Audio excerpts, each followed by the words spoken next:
Hello बच्चों, आप सभी का हमारे चैनल स्टेलर इंग्लिश लैब में स्वागत है। मैं हूं उदय शंकर। बच्चों, आज के इस वीडियो सेशन में हम लोग बहुत इंपॉर्टेंट टॉपिक को लेकर चल रहे हैं और वो है सिंथेसिस। सिंथेसिस का आज का हमारा ये पहला क्लास होगा।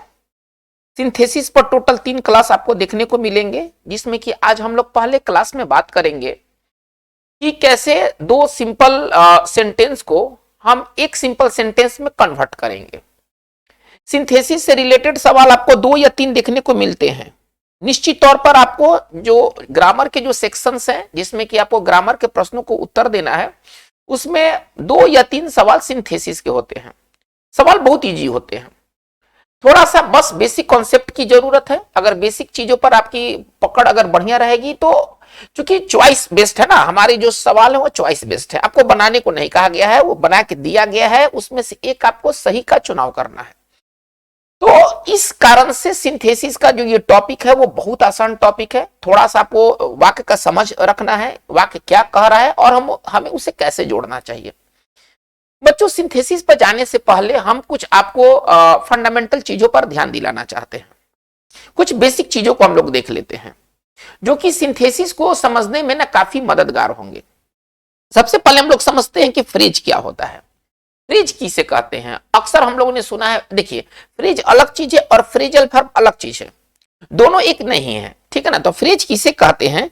फ्रेज का क्या परिभाषा है? कह रहा है कि it is a group of words. Phrase क्या होता है? शब्दों का एक समूह होता है, ठीक है ना, विदाउट ए फिनिट वर्ब। मतलब कि फ्रेज में एक वर्ब नहीं होता है, मोटा मोटी आप ये समझे। जैसे कि द ग्रीन कार, अब द ग्रीन कार में क्या है? कोई वर्ब नहीं है, ठीक है ना, लेकिन ये सेंटेंस का एक हिस्सा बन सकता है, बनता है, सेंटेंस का एक हिस्सा बनता है। हम कह सकते हैं the green car is out the house, out of the house. जो ग्रीन कार है वो घर से बाहर है, और ना ऑन संडे इवनिंग, है ना। तो इस तरह के जो फ्रेज है वो क्या है? वर्ड्स के कॉम्बिनेशंस हैं, और वर्ड्स के कॉम्बिनेशंस जिसमें कि वर्ब ना हो वो फ्रेज कहलाता है। तो चूंकि ये शब्द आपको बार बार सुनने को मिलेंगे, इसलिए सिंथेसिस पर जाने से पहले इन शब्दों को पहले आप समझ लें। फ्रेज क्या होता है? तो एक शब्दों का समूह होता है ना, जो कि सेंटेंस का एक हिस्सा बनाता है।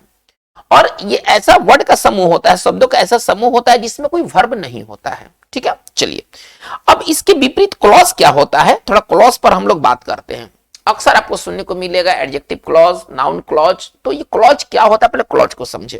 क्लॉज भी ग्रुप ऑफ वर्ड्स है ना, फ्रेज की तरह क्लॉज भी ग्रुप ऑफ वर्ड्स है। लेकिन क्लॉज और फ्रेज में अंतर क्या है? फ्रेज में वर्ब नहीं होगा, जबकि क्लॉज में वर्ब जरूर होगा, ठीक है ना। चलिए, क्या कह रहा है? It is a group of words that includes a subject and verb, ठीक है ना। क्लॉज में सब्जेक्ट और वर्ब का होना जरूरी है, जबकि फ्रेज क्या होता है? फ्रेज वैसे ग्रुप ऑफ वर्ड्स होते हैं जिसमें कि वर्ब नहीं होते हैं।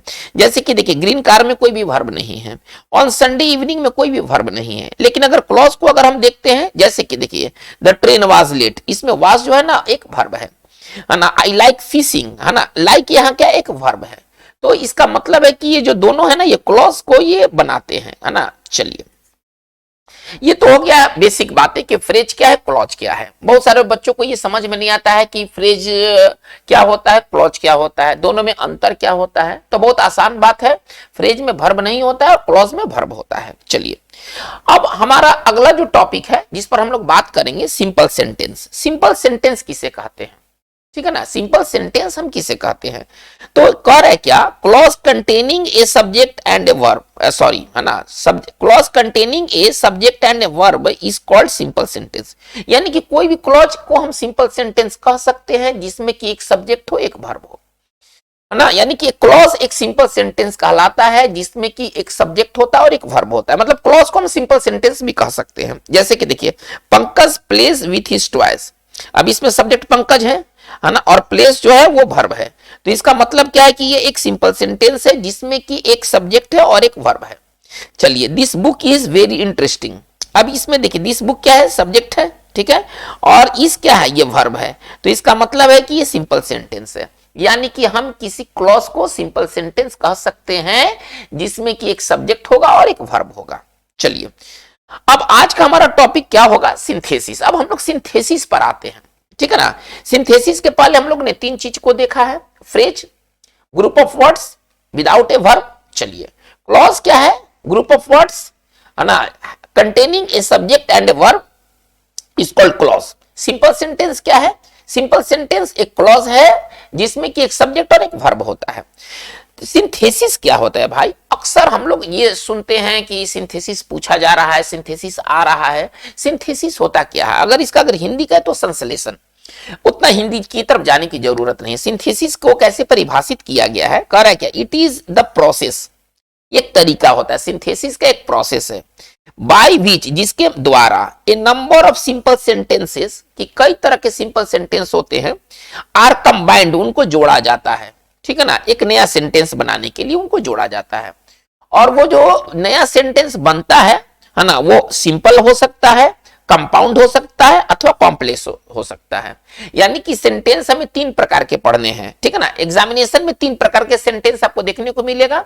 2 सेंटेंस आपको दिए रहेंगे, या तो वो सिंपल सेंटेंस में बदलेंगे, 2 सेंटेंस दिए रहेंगे, या तो कॉम्प्लेक्स कंपाउंड में बदलेंगे, या तो 2 सेंटेंस दिए रहेंगे, या तो कॉम्प्लेक्स में बदलेंगे। यानी कि जो हमें सेंटेंस कंबाइन करने के लिए जो दिया जाता है कि आप सेंटेंस कंबाइन कीजिए, या तो वो कंबाइन करने के बाद वो सिंपल हो सकता है, या तो वो कंपाउंड हो सकता है, अथवा वो कॉम्प्लेक्स हो सकता है। बच्चों, आज की इस वीडियो सेशन में हम लोग बात करेंगे सिंपल के बारे में, सिंथेसिस ऑफ 2 और मोर सिंपल सेंटेंसेस।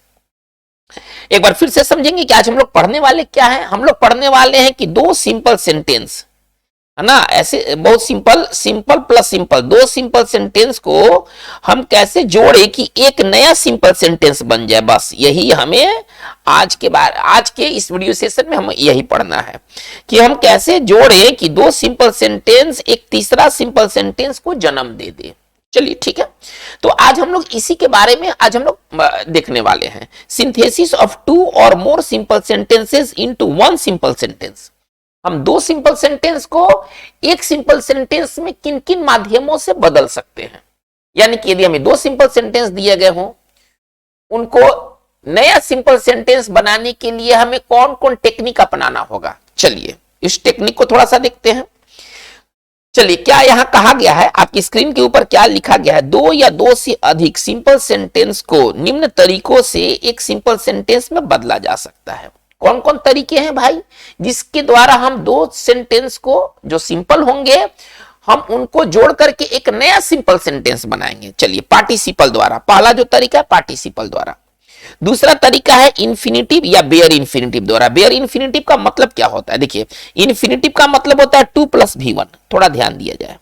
इन्फिनिटिव का मतलब होता है 2 + v1। अब बेयर इन्फिनिटिव का मतलब होता है केवल v1 जिसमें 2 नहीं होता है। बेयर में ना 2 नहीं होता है, ध्यान देने की बात है। इन्फिनिटिव में 2 होता है जबकि बेयर में 2 नहीं होता है। यदि कहा गया है कि आप बेयर फॉर्म में लिखिए, बेयर का मतलब होता है माना विदाउट, ठीक है ना, बेयर फॉर्म में लिखिए, इसका मतलब है कि आपको 2 नहीं लिखना होगा। और कहा गया है कि आप इन्फिनिटिव फॉर्म में लिखिए, मतलब आपको 2 लिखना होगा। चलिए, तो 2 सिंपल सेंटेंस को जोड़ने के लिए क्या तरीके हैं? एक पार्टिसिपल तरीका है, दूसरा इन्फिनिटिव या बेयर इन्फिनिटिव द्वारा हम जोड़ सकते हैं, तीसरा एक स्ट्रक्चर है 2 + एडजेक्टिव एडवर्ब + 2 + v1 द्वारा। ये 2 + v1 इन्फिनिटिव को दिखलाता है।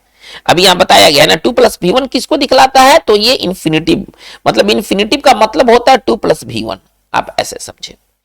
फिर हम किस तरीके से दिखा सकते हैं? एडजेक्टिव या एडवर्ब + एनफ + 2 + v1 द्वारा। फिर किसके द्वारा दिखला सकते हैं 2 सिंपल सेंटेंस को बनाने के लिए? और क्या टेक्निक है हमारे पास? तो सब्जेक्ट के अपोजिशन में, है ना, नाउन या प्रोनाउन के फ्रेज द्वारा। ये सारी चीजों को हम समझेंगे तो सारा एकदम क्लियर हो जाएगा, आपको चिंता करने की जरूरत नहीं है। और क्या टेक्निक है भाई? तो प्रीपोजिशन, मतलब प्रीपोजिशन में कौन कौन प्रीपोजिशन? तो फॉर या बाय + जीरंड + नाउन द्वारा।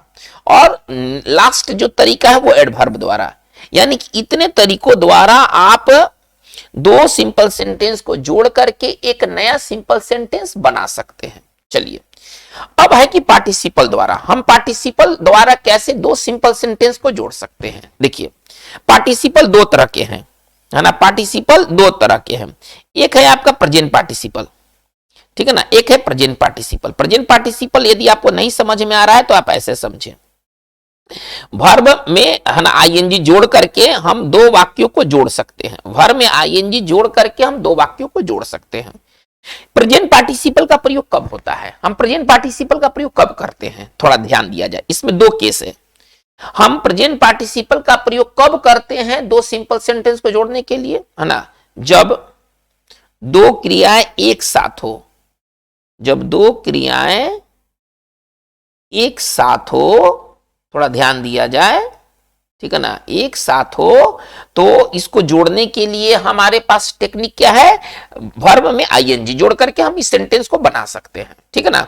जब दो क्रिया एक साथ होगी तब हम दो सेंटेंस को जोड़ करके, है ना, वर्ब प्लस आईएनजी के माध्यम से जोड़ करके हम एक तीसरा सिंपल सेंटेंस बनाते हैं। उदाहरण के लिए चलिए एक एग्जाम्पल देखते हैं। कह रहे क्या, he was sitting on a tree. आप पहले इस वाक्य को देखें, है ना, क्वेश्चन नंबर 1 को देखें। He was sitting on a tree, वो एक पेड़ पर बैठा था। ही वॉज ईटिंग ए मैंगो, वो आम खा रहा था। इसमें क्या है, दो क्रियाएं एक साथ हो रही है, पेड़ पर बैठा भी है, आम भी खा रहा है ना, दो क्रियाएं एक साथ घटित हो रही है, दो क्रियाएं एक साथ घटित हो रही हैं। तो इसको जोड़ने के लिए क्या तरीका है, प्रेजेंट पार्टिसिपल। प्रेजेंट पार्टिसिपल नहीं समझ में आता है तो भर में आईएनजी लगा करके हम इसको जोड़ सकते हैं। अब कहा गया है ना कि आप इसे एक सिंपल सेंटेंस बनाइए या इसको जोड़िए, आप जैसे जोड़ना है तैसे जोड़िए, हमको मतलब नहीं है, सिंपल कॉम्प्लेक्स जिस तरह से जोड़ना है उस तरह से जोड़िए। तो क्या कहा गया है कि जब दो क्रिया एक साथ हो तो यह बात बनता है भर में आईएनजी जोड़ करके। चलिए, पेड़ पर बैठा था, आम भी खा रहा था, तो हम कह सकते हैं क्या, सिटिंग ऑन ए ट्री। इसको अगर जोड़ना है तो कैसे लिखेंगे, भर में आईएनजी तो लगा हुआ है, सिटिंग ऑन ए ट्री। चलिए, he was eating a mango, he was eating a mango. चलिए, यानी कि अगर दो क्रियाएं अगर एक साथ होगी तो समझिए कि उसको हम वर्ब में आईएनजी जोड़ करके बना सकते हैं। पेड़ पर बैठा था, आम भी खा रहा था। तो इस तरह के जो वाक्य होंगे वो प्रेजेंट पार्टिसिपल के माध्यम से बनेंगे। चलिए, प्रेजेंट पार्टिसिपल को और कहां यूज करते हैं, ये तो हुआ तब जब दो क्रिया एक साथ हो। दूसरा तरीका क्या है भाई, दूसरा कब हम प्रेजेंट पार्टिसिपल का यूज करेंगे, तो एक क्रिया के तुरंत बाद दूसरी क्रिया हो, कोई क्रिया हुआ ए और इसके तुरंत बाद क्रिया बी हो गया, तो ये भी बात बनता है भर में आईएनजी जोड़ करके, है ना। जब एक क्रिया, इसको कैसे लिखेंगे, जब एक क्रिया के जस्ट बाद, एक क्रिया के तुरंत बाद, ठीक है ना, दूसरी क्रिया हो। जब एक क्रिया के तुरंत बाद, है ना, सॉरी, है ना, तुरंत बाद दूसरी क्रिया हो, जब एक क्रिया के तुरंत बाद दूसरी क्रिया हो तो ये बात किससे बनता है, ये बात बनता है वर्ब में आईएनजी जोड़ करके। चलिए कुछ सवाल को देखते हैं। कह रहे क्या, ही ओपन द डोर, वह दरवाजा खोला, पहले दरवाजा खोला।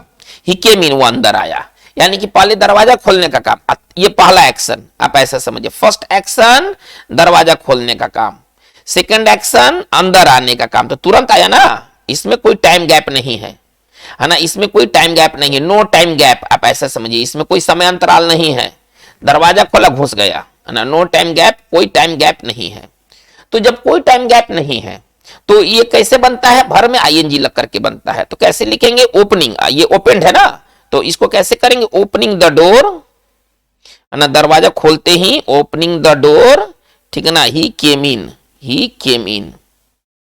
अच्छा, एक बात बच्चों और क्लियर कर देना चाहता हूं कि पार्टिसिपल का प्रयोग हम कब करते हैं, जब दोनों सेंटेंस में सब्जेक्ट एक ही हो, है ना। जब इसका हम प्रयोग कब करते हैं, जब दोनों सेंटेंस में, है ना, दोनों, है ना, सेंटेंस में सब्जेक्ट सेम हो, में सब्जेक्ट सेम हो, तब जाकर के हम पार्टिसिपल का प्रयोग करते हैं।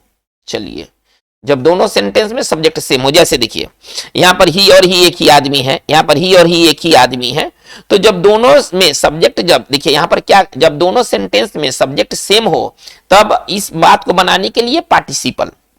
चलिए, तो हमारा ये वाक्य कंप्लीट हो गया, कनेक्ट हो गया। कनेक्ट करने को कहा गया था, ही ओपन द डोर, ही केम इन, है ना, एक काम के बाद जस्ट काम दूसरा काम हो रहा है, तो ये बात बनता है भर में आईएनजी लगा करके, भर प्लस आईएनजी से ये वाक्य बनता है, ही ओपनिंग द डोर, ही केम इन। चलिए आगे देखते हैं। अब पार्टिसिपल का दूसरा, अब हम लोग दूसरा टाइप का पार्टिसिपल देखेंगे कि पार्टिसिपल के और भी क्या यूज है। चलिए, एक पार्टिसिपल और भी है, इसको कहते हैं having plus V3, having plus V3। देखिए, अभी तक हम लोग क्या देख रहे थे, अभी तक हम लोग देख रहे थे वर्ब में आईएनजी, वर्ब में आईएनजी कब लगाएंगे? जब दो क्रिया साथ हो या एक के बाद दूसरा हो और उसमें टाइम गैप नहीं हो, ठीक है ना। हम एक के बाद एक एक्शन के बाद, एक एक्शन के तुरंत बाद दूसरा एक्शन, तुरंत बाद दूसरा एक्शन अगर हो तो इस बात को बताने के लिए क्या तरीका है? वर्ब में आईएनजी। हैविंग प्लस V3 का इस्तेमाल कब करते हैं? देखिए, जब फर्स्ट एक्शन के बाद सेकंड एक्शन हो, थोड़ा ध्यान दिया जाए, जब फर्स्ट एक्शन के बाद सेकंड एक्शन हो तो यह बात बनता है हैविंग प्लस V3 से। तो इसमें क्या अंतर है? देखिए, इस एक एक्शन के तुरंत बाद दूसरा एक्शन, इसमें फर्स्ट एक्शन और सेकंड एक्शन के बीच ना टाइम गैप होगा। यहां पर टाइम गैप आप ऐसे समझिए, यहां पर समय का अंतराल होगा, तुरंत नहीं होगा, यहां टाइम गैप है, इसमें टाइम गैप नहीं है, थोड़ा ध्यान दिया जाए। वर्ब प्लस आईएनजी में टाइम गैप नहीं होगा।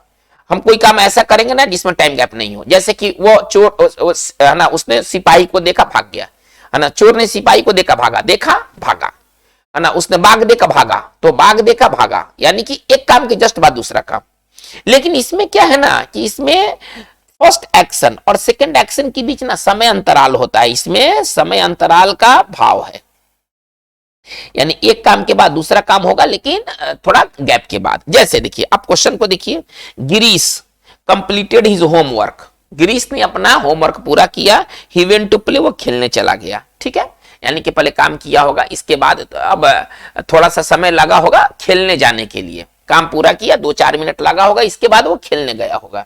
यानी कि ये देखिए, फर्स्ट एक्शन सेकंड एक्शन, लेकिन यहां पर क्या है ना, टाइम गैप है, यहां पर क्या है, टाइम गैप है। तो टाइम गैप के वाक्य को कैसे बनाते हैं? हैविंग प्लस V3 से। तो कैसे लिखेंगे? अब इसको हैविंग, चलिए, यानी कि अपना होमवर्क पूरा करने के बाद गिरीश खेलने चला गया, हैविंग, चलिए, कंप्लीटेड, है ना, तो V3 तो ऑलरेडी दिया हुआ है, हैविंग के बाद हमें क्या चाहिए? V3 चाहिए। वर्ब कंप्लीट है नहीं, हैविंग कंप्लीटेड हिज होमवर्क, चलिए देखा जाए, having completed his homework, Girish, he नहीं ना लिखेंगे तो पता चलेगा कि ही कौन है, तो गिरीश, है ना, ऐसे लिखेंगे गिरीश, ठीक है ना, वेंट टू प्ले, चलिए, गिरीश खेलने चला गया। यानी कि हम हैविंग प्लस V3 का इस्तेमाल तब करते हैं जब दो क्रियाओं के बीच टाइम गैप हो। कुछ और एग्जांपल्स देखते हैं, चलिए, करके आई टाइप्ड ऑल द लेटर्स, मैंने सारे लेटर को टाइप किया, आई पोस्टेड देम, मैंने उनको पोस्ट कर दिया, यानी कि लेटर टाइप किया होगा, फिर गया होगा पोस्ट ऑफिस में पोस्ट करने के लिए, तो टाइम यहां गैप है, टाइम गैप है। टाइम गैप को कैसे बनाएंगे? टाइम, ये फर्स्ट एक्शन है, आप ऐसा समझिए, ये सेकंड एक्शन है, और दोनों के बीच क्या है? समय अंतराल है, ठीक है ना। ये दोनों काम करने में थोड़ा समय तो जरूर लगा होगा, पहले टाइप किया होगा, फिर उसको बढ़िया से उसको सजाया होगा, फिर उसको वो ले गया होगा पोस्ट करने, तो ये सारी चीजों में ना टाइम थोड़ा लगता है। कैसे बनाएंगे? हैविंग प्लस, इसको कैसे बनाएंगे? हैविंग प्लस V3 से। इसको कैसे बनाएंगे? हैविंग प्लस V3 से। चलिए, कैसे लिखेंगे? हैविंग टाइप्ड, इसको कैसे लिखेंगे? हैविंग टाइप्ड, ठीक है ना। चलिए, हैविंग प्लस V3 हो गया, all the letters, having typed all the letters, ठीक है ना। चलिए, I posted them, I posted them, मैंने उनको पोस्ट कर दिया। तो बच्चों, इस तरह से हम पार्टिसिपल का यूज करके दो सिंपल सेंटेंस को जोड़ करके एक नया सिंपल सेंटेंस बनाते हैं। तो ये पार्टिसिपल का यूज हम कब करते हैं? हमें कब करना है पार्टिसिपल का यूज, समझ में आ रहा है? जब दोनों सब्जेक्ट सेंटेंस में एक ही सब्जेक्ट हो, वाक्य दो दिया हो लेकिन दोनों में सब्जेक्ट एक ही व्यक्ति हो या एक ही वस्तु हो, तो ऐसे बातों को बनाते हैं पार्टिसिपल के माध्यम से। चलिए, अब यहां पर थोड़ा सा प्रीवियस ईयर क्वेश्चन देख लेते हैं जो कि बोर्ड एग्जाम्स में पूछा गया है, ठीक है ना। ये बहुत इंपॉर्टेंट है, आपको इसे समझ में आएगा कि हमें करना क्या है, और आपको तो बनाना है नहीं, वो तो 4 ऑप्शन दिया रहेगा, ऑप्शन भी बहुत आसान देता है, आपको कुछ नहीं करना है, बढ़िया से केवल ऑप्शन देख लीजिएगा तो समझ में आ जाएगा करना क्या है। करे क्या? ही रेज्ड हिज गन, उसने अपना गन उठाया, ही शॉट द टाइगर डेड, उसने टाइगर को मार दिया, तो गन उठाया होगा, निशाना लगाया होगा, टाइगर को मारे नहीं, एक काम के बाद जस्ट, अब ऐसे थोड़े सोचेगा कि मारे कि नहीं मारे, है ना, टाइगर है ना, टाइगर है तो सोचेगा नहीं, उठाएगा मार देगा। तो इसको कैसे बनाएंगे? फर्स्ट एक्शन, देखिए ये है फर्स्ट एक्शन, ये है भाई सेकंड एक्शन, ठीक है, और टाइम गैप है तो no time gap, time gap तो नहीं है क्योंकि बाघ देखा, बंदूक उठाया, मार दिया, तो नो टाइम गैप। तो जब टाइम गैप नहीं है तो ये कैसे बनेगा, है ना, भी, है ना, कैसे बनेगा, वर्ब में आईएनजी जोड़ करके ये बनेगा। ठीक है, चलिए तो कैसे उठा इसको बनाएंगे, रेस्ट को किस में लेंगे, आईएनजी ना लेंगे, raising his gun, raising his gun he shot, है ना, the tiger dead, he shot the tiger dead, उसने टाइगर को मार दिया। चलिए तो बच्चों ये तरीका है पार्टिसिपल द्वारा दो सिंपल सेंटेंस को जोड़ करके एक नया सिंपल सेंटेंस बनाना। चलिए अब हम आते हैं इन्फिनिटिव द्वारा। हम इन्फिनिटिव द्वारा कैसे दो सिंपल सेंटेंस को जोड़ते हैं और कब जोड़ेंगे, हम इन्फिनिटिव का इस्तेमाल कब करेंगे। देखिए अभी बात हुआ था कि हम पार्टिसिपल का इस्तेमाल कब करेंगे भाई, तो पार्टिसिपल का इस्तेमाल हम तब करेंगे जब दोनों सेंटेंस में एक ही सब्जेक्ट हो। ठीक है, अच्छा, और क्या, दोनों क्रिया एक साथ हो, चाहे एक के बाद दूसरा हो। ठीक है, चलिए अब हम यहां पर अब हम आगे चलना है ना, इन्फिनिटिव द्वारा। इन्फिनिटिव मतलब 2 + V1, दिमाग में ये रखना है, इन्फिनिटिव का मतलब होता है 2 + V1। ठीक है, इन्फिनिटिव का प्रयोग तब करते हैं जब दिए गए सेंटेंस में पर्पस यानी कि उद्देश्य का बोध हो कि हम कोई काम क्यों करते हैं, उद्देश्य दिखलाने के लिए। यदि किसी वाक्य में उद्देश्य दिखलाया गया हो, पर्पस दिखलाया गया हो, तो वो बात बनता है इन्फिनिटिव से। चलिए कर क्या, he wants to rise high in life, ये है ना, she wants to rise high in life, वो जीवन में ऊंचा उठना चाहती है। सी इज वर्किंग हार्ड, वो कड़ा मेहनत कर रही है। वो कड़ा मेहनत क्यों कर रही है, तो पर्पस यहां है भाई कि वो जीवन में ऊंचा उठना चाहती है। देखिए इसमें पर्पस, ये इस वाले लाइन में ना पर्पस है, वो कड़ा मेहनत कर रही है। क्यों कड़ा मेहनत कर रही है, क्योंकि उसे जीवन में ऊंचा उठना है। चलिए इसको अगर बनाने को कहा जाए कि आप इसको अब कंबाइन कीजिए, जोड़िए, इसको कैसे जोड़ेंगे, she is working hard, she is, थोड़ा सा दिमाग तो लगाना होगा, सी इज वर्किंग हार्ड, ठीक है ना। चलिए टू राइज, है ना, वो कड़ा मेहनत क्यों कर रही है, देखिए इन्फिनिटिव से जुड़ गया 2 + V1, ठीक है ना, to rise high in life, to rise high in life, ये हमारा सेंटेंस कंप्लीट हो गया। और भी कुछ एग्जांपल्स देख लिया जाए। चलिए, he wants to see the Red Fort, है ना, sorry, he wants to see the Red Fort, वो रेड फोर्ट लाल किला देखना चाहता है। ठीक है ना, he is going to Delhi. देखिए अब दिल्ली जाने का क्या पर्पस है, दिल्ली जाने का क्या पर्पस है, तो पर्पस यहां दिया गया है ना, ये वाक्य पर्पस शो करता है, ये वाक्य पर्पस शो करता है। देखिए यहां क्या था, ये she wants to rise high in life, ये वाक्य क्या शो करता है, तो ये वाक्य पर्पस शो करता है। तो जिस वाक्य में पर्पस का बोध हो जाए, उद्देश्य का बोध हो जाए, वो किससे बनता है, वो इन्फिनिटिव से बनता है। ठीक है, चलिए तो she wants to see the Red, sorry, he wants to see the Red Fort, वो रेड फोर्ट देखना चाहता है। He is going to Delhi, वो दिल्ली जा रहा है। चलिए अब इसको अगर कनेक्ट करना है तो इन्फिनिटिव से ना करेंगे। चलिए he is going to Delhi, वो दिल्ली जा रहा है, he is going to Delhi, वो दिल्ली जा रहा है। अच्छा क्या करने के लिए भाई, तो रेड फोर्ट देखने के लिए। अब सीधे 2 + V1 जोड़ देंगे, infinitive, to see the Red Fort हो तो गया, to see the Red Fort. चलिए हम बात को हम लोग आगे देखते, प्रीवियस ईयर क्वेश्चन देख लेते हैं। करे क्या, ही लेबर्स हार्ड, वो कड़ा मेहनत करता है ना, ही हैज टू सर्वाइव, उसे जीना है। पर्पस बताया है कि वो लेबर हार्ड क्यों करता है, क्योंकि उसे जीना है। कैसे लिखेंगे, ही जोड़ना है लेबर्स हार्ड, किस बात के लिए, है ना, तो 2 + V1 चाहिए ना, तो टू सर्वाइव हमारा वर्ब है, to survive, he labours hard to survive. चलिए देखिए कह रहा है क्या, ही वॉज प्लीज्ड, है ना, he had won a prize. देखिए यहां पर पर्पस है, चलिए, है ना, यहां पर पर्पस है, ही वॉज प्लीज्ड, है ना, चलिए he had won the prize. चलिए कैसे लिखेंगे, इसको तोड़ेंगे, कैसे लिखेंगे, ही वॉज प्लीज्ड, इन्फिनिटिव से जोड़ना है, टू विन, है ना, टू के बाद V1 चाहिए, to win a prize, he was pleased to win a prize.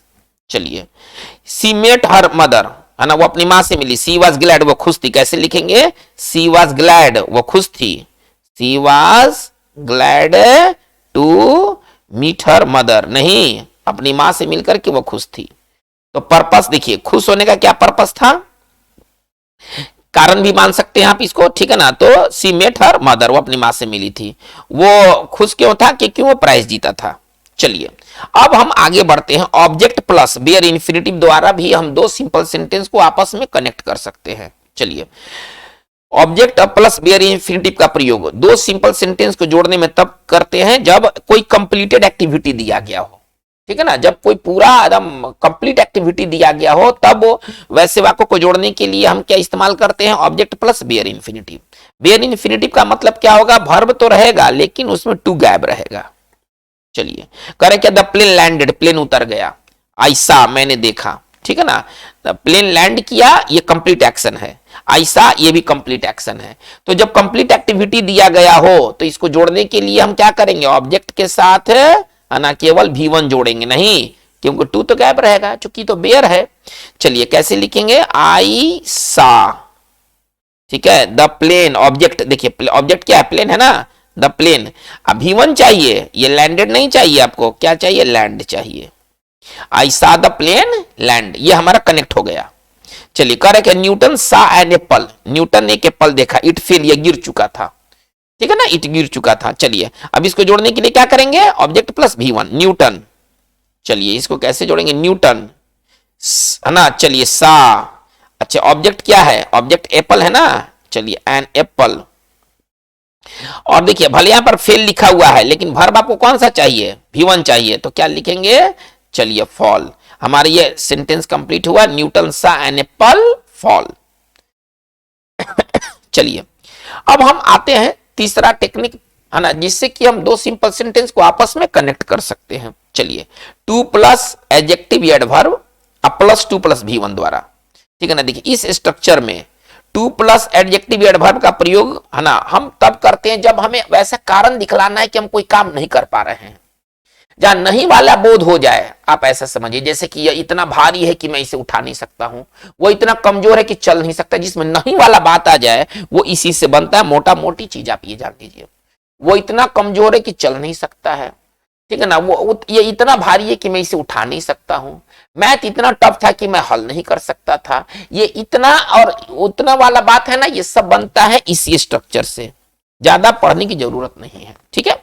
चलिए तो क्या कहा गया है कि ये जो पार्ट है ये कारण बताता है, ठीक है ना, ये पार्ट जो है वो कारण बताता है कि हम कोई काम क्यों नहीं कर पाए, और ये पार्ट क्या रिजल्ट बताता है, निगेटिव रिजल्ट, कि आप उस काम को नहीं कर पाए, ये निगेटिव रिजल्ट बताता है, ठीक है। चलिए जबकि टू प्लस V1 का प्रयोग है ना निगेटिव रिजल्ट दिखाने में करते हैं। आइए, सी इज वेरी पुअर, वो बहुत गरीब है, she can not buy a car, वो कार खरीद नहीं सकती है, वो इतनी गरीब है, इसको कैसे तोड़ेंगे, वो इतनी गरीब है कि वो कार नहीं खरीद सकती, कैसे लिखेंगे, सी इज टू पुअर, देखिए कैसे लिख रहा हूं, सी इज टू पुअर, देखिए टू प्लस एडजेक्टिव हो गया ना, स्ट्रक्चर को देखिए, अब क्या लिखना है, टू प्लस V1 लिखना है ना, तो she is too poor to buy, है ना, टू बाई ए कार। चलिए वो इतना गरीब है कि वो कार नहीं खरीद सकती, इसमें नहीं का बात हो गया, ठीक है ना, इसमें नहीं का बात हो गया। चलिए हम आगे बढ़ते हैं, the sum is very difficult, जो जोड़ दिया गया ना वो बहुत ही डिफिकल्ट दिया गया है, we can not do it, हम इसे नहीं बना सकते हैं, कैसे लिखेंगे, द जो वेरी है थोड़ा ध्यान दिया जाए, वेरी किस में बदलता है, टू में बदलता है, वेरी किस में बदलता है, टू में बदलता है, कैसे लिखेंगे, the sum is too difficult, है ना, जो सम जो है वो बहुत ही कठिन है, किसके लिए, हमारे लिए। फोर के बाद ऑब्जेक्टिव केस चाहिए, याद रखिएगा प्रीपोजिशन के बाद प्रोनाउन को कौन सा केस होता है, ऑब्जेक्टिव केस, सब्जेक्टिव नहीं, इसका ध्यान देना है। तो फॉर अस, वी का ऑब्जेक्ट क्या हो जाएगा, अस, यहाँ वी क्यों, यहाँ अस कैसे आया वो मैं समझाना चाहता हूं, ठीक है। तो the sum is too difficult, sum जो है बहुत मुश्किल है, किसके लिए, हमारे लिए हल करना ना, तो the sum is too difficult for us to, चलिए डू इट, हमारा ये सेंटेंस कंप्लीट हो गया। चलिए अब प्रीवियस ईयर क्वेश्चन कुछ देख लेते हैं, प्रीवियस ईयर क्वेश्चन किस प्रकार के हैं। कह रहा है क्या, इट इज वेरी हेवी, ये बहुत भारी है, I can not lift it, मैं इसे उठा नहीं सकता हूं, तो कैसे लिखूंगा अगर इसको जोड़ना है तो कैसे जोड़ेंगे, चलिए इट इज टू हेवी, ठीक है ना, टू हेवी किसके लिए, मेरे लिए ना, फॉर मी टू लिफ्ट, है ना। चलिए इसके बाद टू प्लस V1 चाहिए ना, तो to plus V1 lift it, हमारा सेंटेंस कंप्लीट हो गया, it is too heavy for me to lift it. चलिए चलिए कह रहा है क्या, नेक्स्ट सवाल को देख लिया जाए प्रीवियस ईयर के, तो कह रहा है क्या, ही इज वेरी लेजी, वो बहुत आलसी है, he can not work hard, वो कड़ा मेहनत नहीं कर सकता। कैसे इसको लिखेंगे? He is too lazy, he is too lazy to work hard. अब इसी में नहीं का भाव समा गया, ठीक है ना, नॉट नहीं जोड़ना है। ये टू का मतलब होता है ना कि नहीं, इतना कि इतना नहीं, ये थोड़ा ध्यान दिया जाए। ये टू स्ट्रक्चर का मतलब ये होता है कि इतना ज्यादा कि इतना नहीं, नहीं इसी में समाया हुआ है।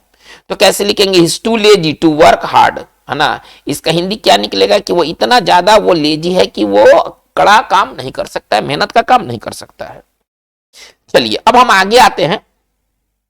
अब इसकी उल्टा देखिए, है ना, अगर हमको कहा जाए कि सम बहुत आसान था, हम इसे हल कर सकते थे, है ना। कहने का मतलब है कि वो बहुत अमीर है, वो कार खरीद सकती है, अगर पॉजिटिव सेंस में बात किया जाए। ये तो निगेटिव सेंस था। यदि पॉजिटिव सेंस में बात किया जाए तो इसके लिए स्ट्रक्चर क्या है? एडजेक्टिव या adverb plus enough plus infinitive, ठीक है ना। इसमें एनफ का प्रयोग करते हैं, ठीक है ना, टू का प्रयोग नहीं करते, एनफ का प्रयोग करते हैं। इस स्ट्रक्चर में क्या बताया गया? एडजेक्टिव या एडवर्ब प्लस एनफ का प्रयोग कोई काम को करने के कारण दिखलाने में होता है। देखिए, आप कोई काम कर लेते हैं, इस कारण को दिखलाने के लिए हम इसका इस्तेमाल करेंगे। जबकि इन्फिनिटिव का प्रयोग, है ना, ये इन्फिनिटिव का प्रयोग पॉजिटिव रिजल्ट दिखलाने में होता है। अच्छा, इसका हम प्रयोग कब करते थे? जब हम कोई कारण नहीं कर पाने में, जब हम कोई कारण नहीं कर पाने के लिए जो दिखलाते थे वो ये स्ट्रक्चर, और निगेटिव रिजल्ट आता था 2 + V1 द्वारा। चलिए अब इसके सवाल को देखा जाए। She is very rich, she can buy a car, ठीक है ना। चलिए कैसे लिखेंगे? सी इज रिच एनफ, नहीं, ये किससे बनेगा? देखिए स्ट्रक्चर क्या है? Adjective plus enough plus infinitive. क्या है स्ट्रक्चर? है एडजेक्टिव या एडवर्ब प्लस एनफ, ठीक है ना, प्लस। अब देखिए स्ट्रक्चर क्या कह रहा है? स्ट्रक्चर कह रहा है भाई कि 2 + V1। चलिए तो कैसे लिखेंगे? 2 + V1। चलिए कैसे लिखेंगे? देखिए सी इज रिच एनफ, ठीक है, she is rich enough to buy a car, she is rich enough to buy a car. चलिए कह रहा है क्या? The box is very light, box बहुत हल्का है ना। आई कैन कैरी इट, मैं इसे उठा सकता हूं। तो कैसे लिखेंगे? द बॉक्स इज, है ना। ये देखिए पहले वाले स्ट्रक्चर में क्या था? वेरी जो है वो टू में बदलता था, थोड़ा ध्यान दिया जाए। इस वाले स्ट्रक्चर में क्या होगा? जो पॉजिटिव सेंस में देगा वो वेरी किस में बदलेगा? एनफ में। ये ध्यान देना है, वेरी किस में बदलेगा? एनफ में। तो the box is very light, है ना, यहां वेरी किस में बदलेगा? एनफ में। चलिए तो करेंगे the box is very light, box बहुत हल्का है। आई कैन कैरी इट, मैं इसे उठा सकता हूं। तो कैसे लिखेंगे? The box is light enough, नहीं, आपको किस में बदलना है? एनफ में बदलना है। फॉर मी, मेरे लिए ना। चलिए for me to carry it, इसके बाद इंफिनिटिव चाहिए, इसके बाद क्या चाहिए? इंफिनिटिव चाहिए, 2 + V1, तो टू कैरी इट। हमारा सेंटेंस कंप्लीट हो गया। आगे देखा जाए, the sum is very easy, जोड़ बहुत आसान है, ठीक है ना। वी कैन डू इट, हम इसे कर सकते हैं। कैसे लिखेंगे? द सम इज इजी, अब वेरी किस में बदलेगा? एनफ में, ठीक है ना। चलिए फॉर अस, हमारे लिए ना बहुत आसान है, टू डू इट।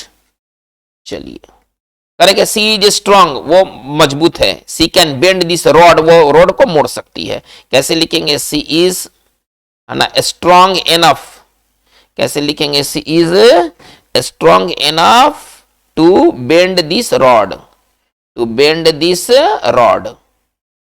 चलिए सब्जेक्ट के बगल में एपोजिशन के प्रयोग द्वारा भी हम दो नाउन को, दो सिंपल सेंटेंस को आपस में जोड़ सकते हैं। देखिए एपोजिशन का मतलब क्या होता है? अगल बगल, है ना, अगल बगल को एपोजिशन कहा जाता है। यानी कि देखिए जब किसी सब्जेक्ट के बारे में सूचना दिया गया हो तो वो सूचना सब्जेक्ट के बगल में होता है। एपोजिशन जो होता है ना वो सब्जेक्ट के बगल में होता है, थोड़ा ध्यान दिया जाए। एपोजिशन कोई नाउन हो सकता है या कोई फ्रेज हो सकता है। एपोजिशन क्या होता है? ये कोई नाउन हो सकता है या कोई फ्रेज हो सकता है, पहले आप ऐसे समझिए।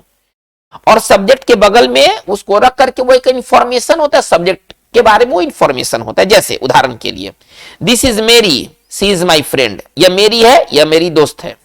यानी कि मेरी क्या है? मेरी दोस्त है। तो कैसे लिख सकते हैं? दिस इज मेरी, दिस इज मेरी। देखिए ये हमारा सब्जेक्ट हो गया, ठीक है ना। अब माई फ्रेंड हो तो गया, ये माई फ्रेंड क्या है? मेरी के बारे में सूचना है। आइए पूरा को क्या कहेंगे? एपोजिशन कहेंगे, जो कि सब्जेक्ट के बारे में सूचना देता है। तो ऐसे भी हम दो सिंपल सेंटेंस को आपस में हम जोड़ सकते हैं। जैसे देखिए, मिस्टर रेड्डी इज माई टीनेंट। टीनेंट का मतलब किरायादार, टीनेंट का मतलब किरायादार। कह रहा है क्या, mister Reddy is my टीनेंट, mister Reddy मेरे किराएदार हैं। ही पेज द रेंट रेगुलरली, वे मतलब रेगुलरली वो रेंट पे करते हैं, ठीक है ना, वो रेगुलरली रेंट पे करते हैं। कैसे लिखेंगे इसको, चलिए आप थोड़ा सा बनाइए, अब 2 मिनट समय लीजिए आप इसको बनाने के लिए, सेल्फ बनाइए आप लोग।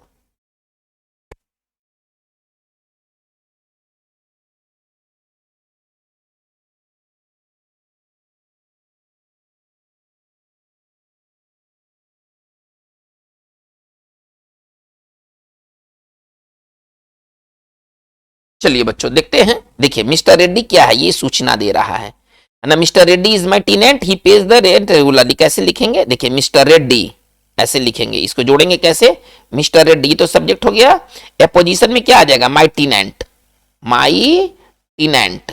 चलिए कॉमा से, है ना, जो अपोजिशन होता है ये दोनों तरफ कॉमा से सेपरेट होता है। कैसे लिखेंगे, मिस्टर रेड्डी, मिस्टर रेड्डी माई टीनेंट, चलिए page the rent regularly, page the rent regularly. चलिए हमारा सेंटेंस कंप्लीट हो गया।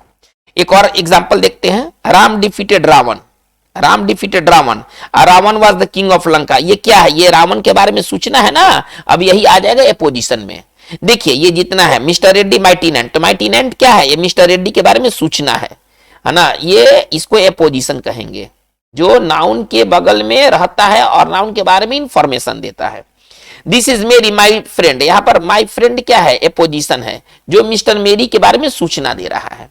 चलिए तो इसको कैसे हम जोड़ेंगे, जोड़ना होगा तो हम ऐसे लिखेंगे, राम डिफीटेड रावण, थोड़ा ध्यान दिया जाए।